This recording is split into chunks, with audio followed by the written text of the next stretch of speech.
Welcome my English book MEB. So hope তোমরা সবাই খুব ভালোই আছো এবং তোমাদের অনলাইন যে ক্লাস, কারণ এই মুহূর্তে তো অফলাইন ক্লাস তোমাদের বন্ধ হয়ে গেছে। হোপ যে খুব শীঘ্রই আমরা এই সিচুয়েশন থেকে কাটিয়ে উঠতে পারবো নিজেদেরকে। তখন আমরা আবার আমাদের মতো করে আবার আগের মতোই ঠিক যেমন ক্লাস আমাদের স্কুলে যেতাম সেইভাবে ক্লাসটা করতে পারবো।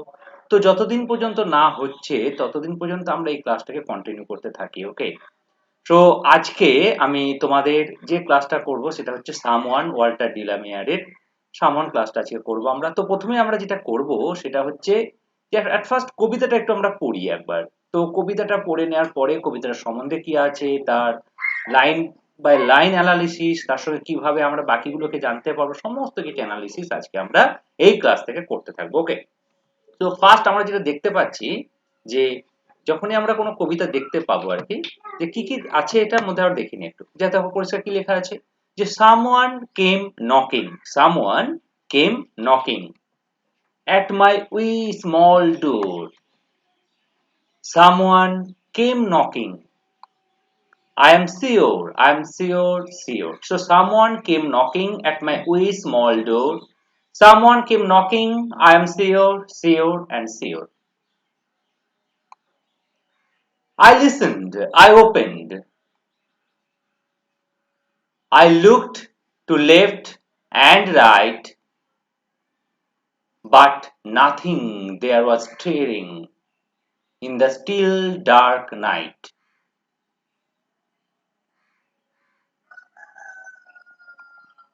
Only the busy beetle tap-tapping in the wall, only from the forest the screech owl's call. Only the cricket whistling while the dewdrops fall. So I know not who came knocking at all, at all, at all. So এটা হচ্ছে আমাদের total পোয়েমটা। ওকে, এবার এখান থেকে আমরা যেটা দেখব সেটা হচ্ছে এই কবিতাটা করার আগে আমরা যেটা দেখে নিই, চলো যে এটা সম্বন্ধে একটু তোমাদের একটা ডিটেলস একটু আলোচনা করে নিই আমি, যে কবিতাটা কেমন, কিরকম ভাবে জিনিসটা এসছে সেটা সম্বন্ধে একটু আলোচনা করব। তারপরে আবার আমরা লাইন বাই লাইন এটা অ্যানালিসিসটা আমরা করব। ওকে, সো আমরা দেখতে পাচ্ছি এখানে যে যখনই আমরা এটা দেখবে, এটা বলে দিই এটা তোমাদেরকে আমি, যে কি বলা হয়েছে এখানে দেখো, যে সাম ওয়ান যেটা আছে, এই যে সাম ওয়ান আমরা দেখতে পাচ্ছি পরিষ্কার ভাবে, যে সাম ওয়ান বাই ওয়াল্টার ডিলামেয়ার, এই যে শর্ট 16 লাইন পোয়েম। তাহলে এই যে পোয়েমটা আমরা দেখতে পাচ্ছি এটা হচ্ছে একটা 16 line poem. Okay, that is written with a vaguely repeating pattern. এটা হচ্ছে একটা রিপিটিং প্যাটার্ন এখানে ইউজ করা হয়েছে of end and slant rhyme. তাহলে এখানে দুটো একটা আমরা অপশন পাচ্ছি, একটা কি কি পাচ্ছি, একটাকে আমরা বলছি এন্ড রাইম, আর এটা কি বলছি আমরা, স্ল্যান্ট, স্ল্যান্ট রাইম।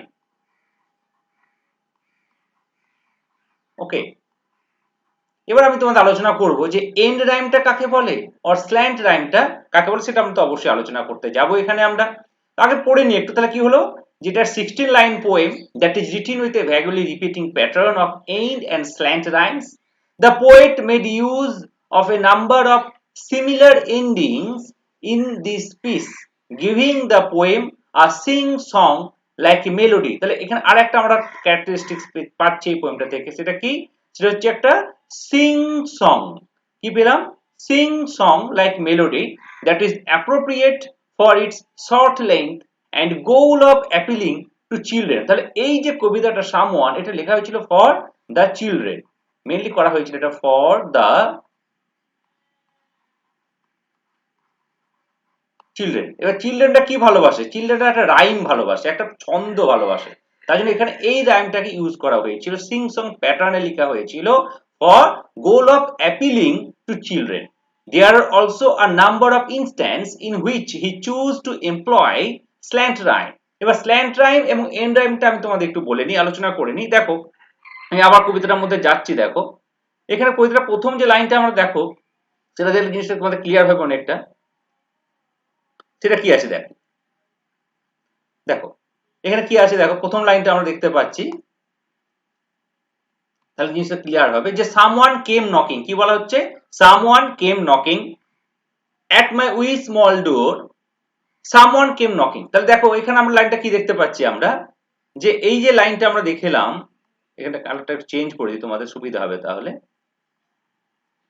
কি আছে দেখো, এই যে সামওয়ান কেম নকিং, এই যে লাইনটা সামওয়ান কেম নকিং, তারপরে দেখো থার্ড লাইনে আমরা দেখতে পাচ্ছি সামওয়ান কেম নকিং। তাহলে একই লাইনকে রিপিট করা হচ্ছে, এটাকে বলা হচ্ছে এন্ড রাইম। এটা কি বলা হচ্ছে, এন্ড রাইম। তারপরে দেখো স্মল ডোর, এখানে লাইনটা কি বলা হয়েছে, স্মল ডোর। তারপরে দেখো সিওর, সিওর অ্যান্ড সিওর। তাহলে এই যে প্যাটার্ন, এটাগুলোকে বলা হচ্ছে এন্ড রাইম। তারপর লাইনটা দেখো, তোমাদের আরো জিনিসটা ক্লিয়ার হবে যে I listened, I opened, I looked to left and right, but nothing there was stirring in the still dark night.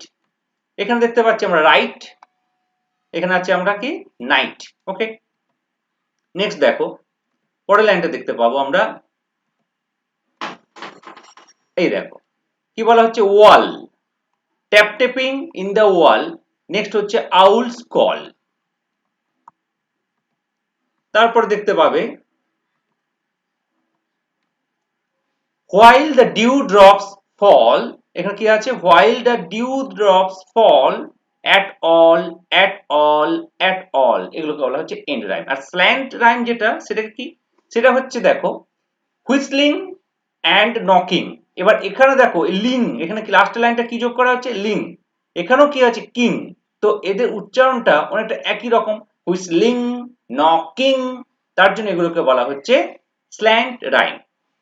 একই রকম ভাবে আমরা যদি একটু আগে চলে যাই, পরে আগের লাইনটাতে আমরা যাই, সেখানে দেখবে তোমরা আরো একটা জিনিস দেখতে পাবে, আমি ক্লিয়ার করে দিচ্ছি তোমাদেরকে।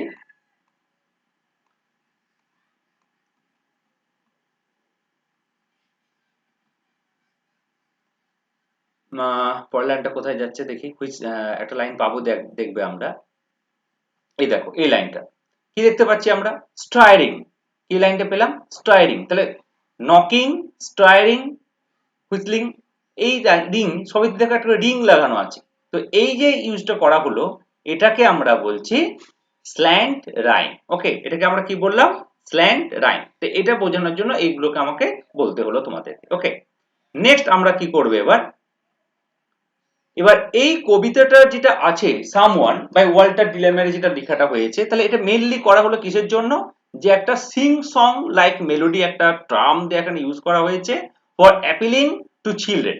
এবার এই কবিতাটা সামওয়ান, এটা দু ধরনের মানে তুমি দেখতে পাবে। একটা হচ্ছে খুব একটা সিম্পল মিনিং, যেখানে দেখতে পাচ্ছি একটা যেটা আমরা ভালোবাসি as children.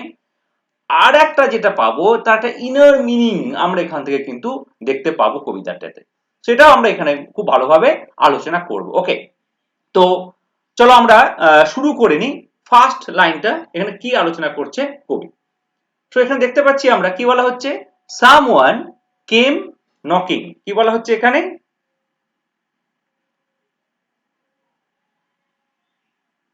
Someone came knocking, যেটা আমরা আলোচনা করছি আমরা, সেখানে দেখো এটা পরিষ্কারভাবে এখানে দেখতে পাচ্ছি আমরা কি কি, সেটা আমরা আলোচনা করবো। তো কি বলা হচ্ছে, সামওয়ান কেম নকিং, তারপর কেউ একজন এসেছিল, সামওয়ান কেম নকিং।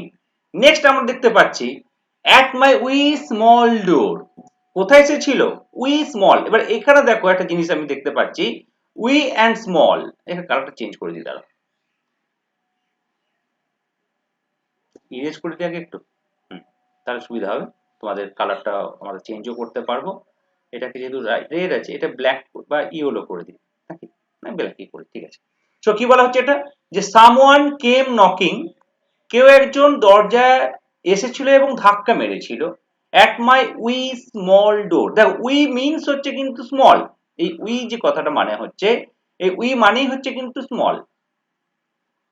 এখন প্রশ্ন হচ্ছে যেটা, যে উইর পরে একই শব্দ কেন ইউজ করা হচ্ছে, উই স্মল ডোর, তাই না, এটা কবি কেন ইউজ করছেন সেটা আমরা আলোচনা করব। নেক্সট লাইনটা কি পাচ্ছি আমরা, someone came knocking, I am sure, sure and sure.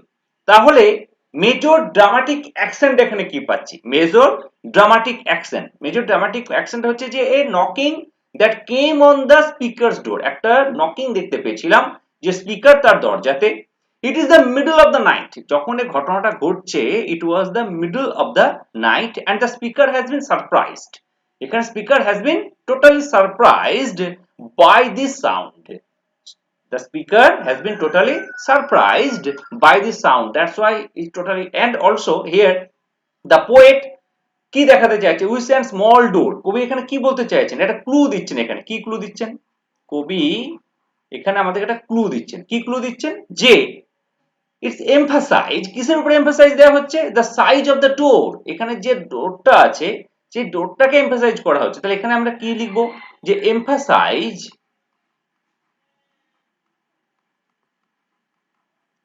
কার উপর এমফাসাইজ করা হচ্ছে, emphasise the size of the door, the size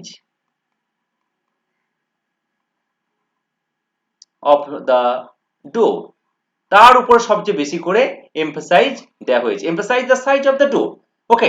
and আমাদেরকে কি বোঝাতে চাইছে, যে যে ঘরটার কথা এখানে বলা হয়েছে, দ্যাট কটেজ, অ্যাকচুয়ালি একটা ফাঁকা জায়গাতে এই জিনিসটা করা হচ্ছে, so it's a Woods, Woods মানে কি, উডস মানে হচ্ছে জঙ্গল, যদি একটা উড মানে এমনিতে কাটতো, তো এর সময় যখন আমি এস ইউজ করব তখন সেটা মেটেরিয়াল নাউন হয় না, ওকে, সেটা তখন কমন নাউন হয়ে যায়, উডস মানে জঙ্গল হয়ে যায়, ওকে।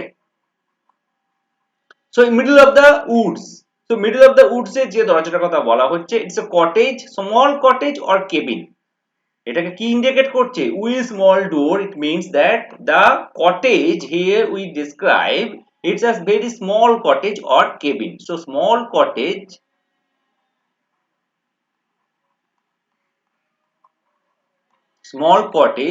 or cabin, understand, এটা এখানে বলতে যা হয়েছে, it's a small cottage or cabin, so someone came knocking at my very small door, someone came knocking, I am sure. Next লাইনটা কি আছে আমাদের, এবার এখানে একটু আমরা একটু ইরেজ করে নিই, দাঁড়াও,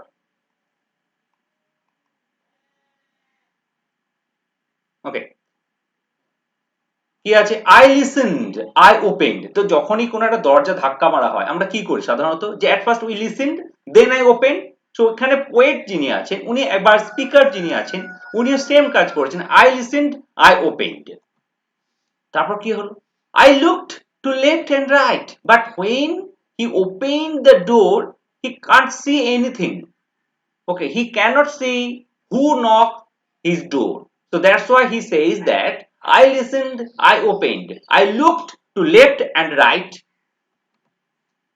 but nothing there was stirring, কিন্তু কোনো কিচ্ছু, কোনো চিহ্ন দেখতে পেলাম না, but nothing there was stirring, কোনো চিহ্ন দেখতে পাচ্ছি না,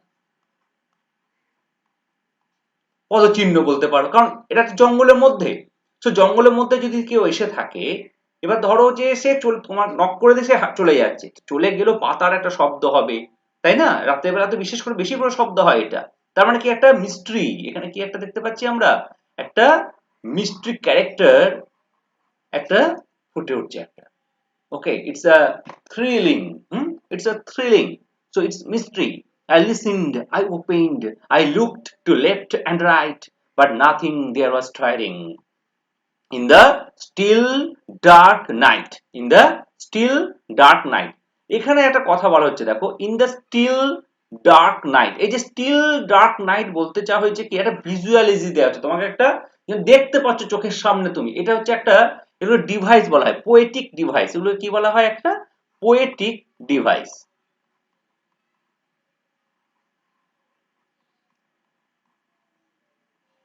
এগুলো বলা হয় poetic device, in the still dark night, তো তুমি যখন এই কবিতাটা পড়বে, এই লাইনটা যখন তুমি আসবে, বাট নাথিং দেয়ার ওয়াজ স্ট্রাইডিং, কোনো কিছু চিহ্ন দেখতে পাচ্ছ না, তুমি তোমাকে একটা ভিজুয়ালাইজ করছো, তুমি চোখের সামনে দেখতে পাচ্ছ ঘটনাটা, in the still dark night, একটা স্থির অন্ধকার রাত্রির মাঝখানে, তো এগুলোকে বলা হচ্ছে একটা পোয়েটিক ডিভাইস। এবারে পোয়েটিক ডিভাইসের সম্বন্ধে একটু আমি আলোচনা করে দিই তোমাদের, তার সুবিধা হবে, দেখবে যে পোয়েটিক ডিভাইসের মধ্যে কি কি থাকে, অ্যাকচুয়ালি চার পাঁচটা জিনিস আমরা দেখতে পাই জানো তো পোয়েটিক ডিভাইসের মধ্যে, সেগুলো কি কি আমি আলোচনা করে দিচ্ছি তোমাদের সুবিধার জন্য।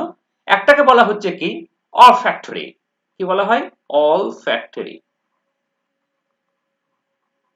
এই অলফ্যাক্টরিটা কি, এটাকে বলা হচ্ছে স্মেল, যখন কোনো একটা স্মেল করা হয় সেটাকে বলা হচ্ছে অলফ্যাক্টরি, এটা একটা ডিভাইস, ওগুলো বলা হয় poetic literary device you may say, এটা কি বলা হচ্ছে লিটারেরি ডিভাইস, অল ফ্যাক্টরি। আবার কোনো সময় বলে ভিজুয়াল, যেটাকে বললাম তো স্টিল ডার্ক নাইট, তোমাকে একটা ভিজুয়ালি দেওয়া হচ্ছে, একটা ভিজুয়াল। এই ভিজুয়ালে যখন আমরা যাব, সরি এটা এল হবে না,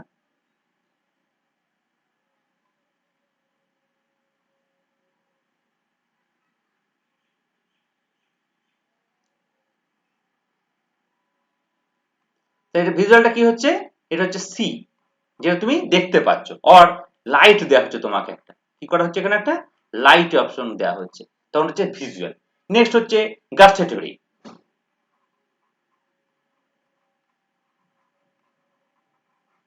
গাস্টেটরিটা কি, এটাকে বলে টেস্ট। যখন কোনো কিছু টেস্টের ব্যাপার চলে আসে, তখন এই ডিভাইসটাকে ইউজ করা হয়। অডিটরি ইউজ করা হয়। অডিটরি কি, সাউন্ড, অডিও, কারণ তোমাকে যেন একটা শোনাচ্ছে, যেন মনে হচ্ছে কোনো কিছু একটা তোমাকে। আর এটা হয় ট্যাকটাইল, একটা টাচ।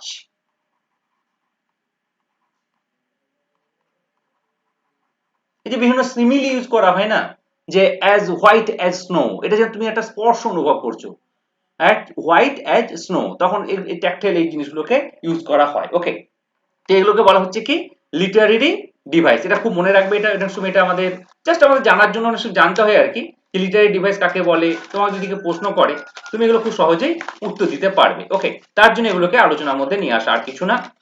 নেক্সট আমাদের কি আছে দেখো, তাহলে I listened, I opened, I look to left and right, but nothing there was staring in the still dark night. Okay, এবার আমরা যাব নেক্সট গল্পতে। নেক্সট প্যারাতে কি দেখতে পাচ্ছি আমরা, দেখো আগে যেটা করব সেটা হচ্ছে আগে এটা ক্লিয়ার করে দিই, এটা দাগগুলোকে।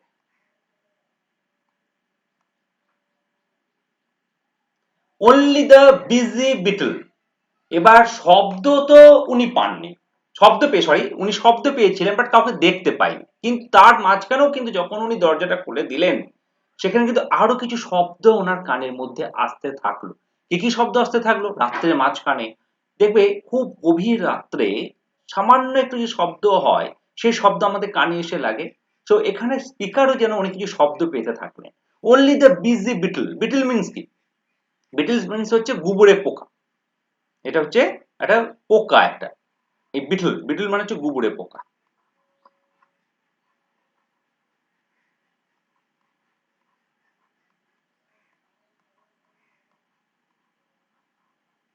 যারা দেখবে মাথাটা দেয়ালে ঠক ঠক ঠক করে ঠোকে, এখানে শব্দ হয় একটা, ট্যাপ ট্যাপিং যেটাকে বলা হয়, গুবরে পোকা। So only the busy beetle tap tapping in the wall. তো এই যে বিজি, এই যে বিটল, বিটলটা বিজি কেন, এরা এদেরকে যদি তুমি কোনোদিন দেখতে পাও, যে মোটা মতো হয় একটা, এই বিটল চেহারাটা হয়।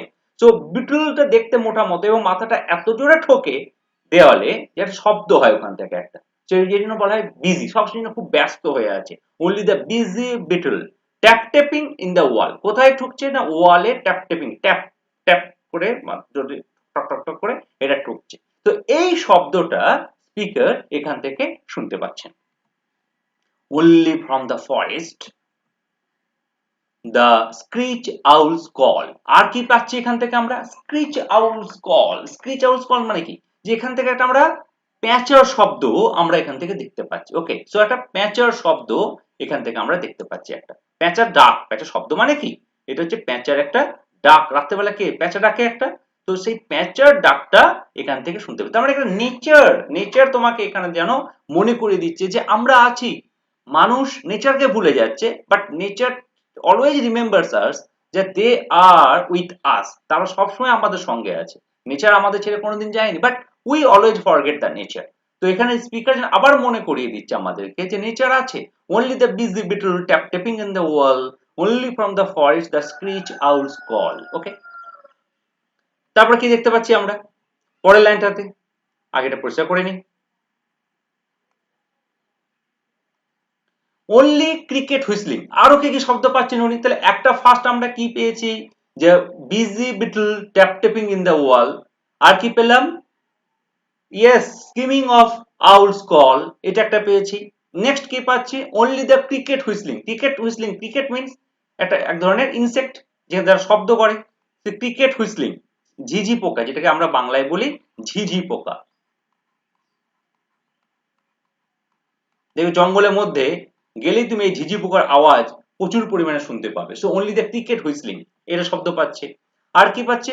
হোয়াইল দ্য ডিউ ড্রপস ফল, এই যে আওয়াজটা করা হয়েছে এখানে, এখানে যে সেন্টেন্সটা লেখা হয়েছে হোয়াইল দ্য ডিউ ড্রপস ফল, এখানে একটা অডিটরি তোমাকে ইমেজ ক্রিয়েট করা হয়েছে, তুমি শুনতেই পাচ্ছ এটা, অনলি দ্য ডিউ ড্রপস ফল, তাই জন্য এখানে একটা ডিভাইস ইউজ করা হয়েছে। ওকে, সো ডিউ ড্রপস মানে নেচারটা এতটাই শান্ত হয়ে গেছে, শীতকাল আস্তে আস্তে আসছে, সেখানে যে ড্রপস, ডিউ ড্রপস যেটা হচ্ছে পাতার উপরে যেটা পড়ছে, যেটা সেখান থেকে যে শব্দ হচ্ছে সেই শব্দটাও কিন্তু এখানে পাওয়া যাচ্ছে। ওকে, একটা দেখো নিস্তব্ধতার চিহ্ন, একটা একটা সবসময় একটা মিস্ট্রি ব্যাপার কাজ করছে, একটা সেখানে একটা সবসময় কবি শুনতে পাচ্ছেন নেচারের এই জিনিসগুলো, একটা হচ্ছে ক্রিকেট হুইসলিং, ডিউ ড্রপস ফল। নেক্সট কি বলা হচ্ছে? So I know not who came knocking, কিন্তু এত কিছু শুনতে পেলাম, এত কিছু দেখতে পেলাম, but I know not who came knocking, কিন্তু যে শব্দটা আমি পেয়েছিলাম দরজাতে, সেই শব্দ আর এই শব্দগুলো কিন্তু এক নয়। কি বলতে চেয়েছেন? যে সো আই নো নট, আমি জানতেই পারলাম না, হু কেম নকিং, কে এসেছিল। তার মানে কবি এখানে কি বলতে চেয়েছেন? যে শব্দ তো আমি পাচ্ছি, আমি শব্দ পেলাম cricket whistling, dew drops fall, okay, busy beetle, skimmers of the owl, but these sounds are not similar that sound, ওই শব্দের সঙ্গে এই শব্দের কোনো মিল নেই। so I know not who came knocking at all, at all, at all, শেষ পর্যন্ত আমি শুনতেই পেলাম না। so it's a, you may say that it is not completely empty as he stated, মানে এটা কিন্তু পুরোপুরি কমপ্লিটলি এমটি কিন্তু নেই, কারণ তাকে তার সারাউন্ডে কিন্তু অনেকজন অনেক জিনিস দেখতে পাচ্ছি। ইন দ্য ফার্স্ট আমি দেখতে পেলাম number of sounds coming from the wild outside his door, যার আউটসাইড থেকে বিভিন্ন শব্দ তার দরজাতে কিন্তু আসতে থাকছে। So this is the story of someone. তার মেইন ব্যাপারটা হচ্ছে কি, এটা হচ্ছে মিস্টিরিয়াস ক্যারেক্টার, মিস্টিরিয়াস একটা ঘটনা তোমার সামনে একটা মানে ক্রিয়েট করার চেষ্টা করা হয়েছে, যেখান থেকে আমরা এই জিনিসগুলোকে দেখতে পাচ্ছি। ওকে, এবার আমি তোমাদেরকে যেটা করব সেটা হচ্ছে যে একটা সামারি, এই যে আমরা সামওয়ান কবিতাটা পড়লাম তার একটা সামারি কি এটা তোমাদের সঙ্গে আলোচনা করে দিচ্ছি। ওকে, সো কি বলা হচ্ছে? In the poem someone, in the poem someone by Walter de la Mare, the poet tells about his experience, poet এখানে কি করছেন? তার একটা এক্সপিরিয়েন্স আমাদের সাথে শেয়ার করছেন। The poet tells about his experience with the sounds of nature, কিসের উপর এক্সপিরিয়েন্সটা উনি করছেন? About the sounds of nature. The poem is about a day in which the poet hears the ringing of his bell, তো একটা দিনে হঠাৎ করে কবি শুনতে পেলেন যে তার দরজা থেকে নক করছে। এখানে বলা হচ্ছে hears the ringing of his bell and on opening the door, যখন উনি দরজাটা খুললেন, হি ফাইন্ডস, উনি দেখতে পেলেন নো ওয়ান, তার মানে উনি কাউকেই দেখতে পেলেন, নো ওয়ান তো কেউ নেই। So he finds no one but the sounds of nature, তাহলে উনি দেখতে পেলেন কেউ নেই, কিন্তু শুনতে কি পেলেন? Sounds of nature. এটাই হচ্ছে সামওয়ান। এই যে সাউন্ডস অফ নেচার বলা হচ্ছে না, সাউন্ড অফ নেচার, এটাই হচ্ছে কি someone. Sounds of nature, he undergoes the feeling of confusion, সেটা কনফিউশনের মধ্যে পড়ে গেছে, as to who had rung his doorbell, কে ডোরবেল না করে এটাকে আমরা কি করতে পারি? Who had knocked his door. Okay, who had knocked his door. The poem is found surrounded by mysterious theme, তার চারিপাশে কি হচ্ছে? একটা মিস্টিরিয়াস থিম যেন ক্রিয়েট করে আছে। It can be inferred that the knocking of the door is symbolic of the call of the nature, তাহলে knocking of the ডোরটা কি হচ্ছে? নকিং, এটা হচ্ছে সবচেয়ে main important line of this poem. Knocking of the door is symbolic of the call of nature. So কবির যে প্রকৃতির প্রতি যে ভালোবাসা, যে এই যে knocking of the door, nature তাকে ডাকছে যে তুমি সময় হয়ে গেছে, এবার তুমি আমার শব্দ একটু শুনে নাও। So knocking of the door is symbolic of the call of nature. Humans in their practical life, আমরা আমাদের practical life এ কি করছি, are so bound by the artificialities. আমরা চারিদিকে এত বাধা হয়ে আছি সব মানে যেটা তোমার নকল জিনিসের প্রতি, that they have stopped considering the beauty of nature. তার জন্য আমরা নেচারের যে বিউটি সেটা আমরা ভুলেই গিয়েছি। Hence nature takes the liability, যেমন নেচার নিজে নিজে তার লায়াবিলিটি নিয়ে নিচ্ছে of calling humans, মানুষকে ডাকার জন্য, and exposing them to its beauty, তার ভালোবাসা তার সৌন্দর্যে মোহিত করে দেওয়ার জন্য in the mysterious way, একটা মিস্টিরিয়াস ওয়েতে এই জিনিসটাকে উনি করার চেষ্টা করছে, নেচার করছে আমাদের সাথে এই জিনিসটা। ওকে, so this is the poem of someone. I hope that you understand all these things. যদি কিছু সমস্যা থাকে তোমাদের, then feel free comments section এ গিয়ে তোমরা কমেন্টস করো, আমি যতটা পারবো তোমাদের কমেন্টস এর আনসার দেওয়ার চেষ্টা করব, রিপ্লাই দেওয়ার চেষ্টা করব, এবং আর কিছুদিন ওয়েট করো, then I will again upload the activity class of this lesson. Okay, thank you very much for watching this channel. Thank you.